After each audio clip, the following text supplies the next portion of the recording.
એટલે તારું નામ મેલડી. તું માં મેલડીના નામથી જગતમાં પ્રસિદ્ધ થઈશ. ભલે માં, જેવી આજ્ઞા.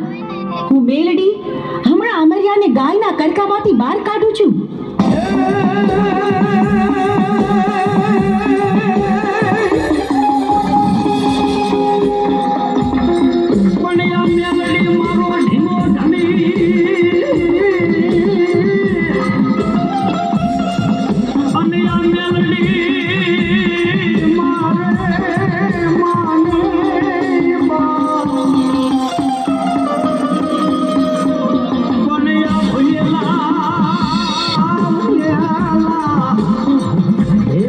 તમે જાઓ જો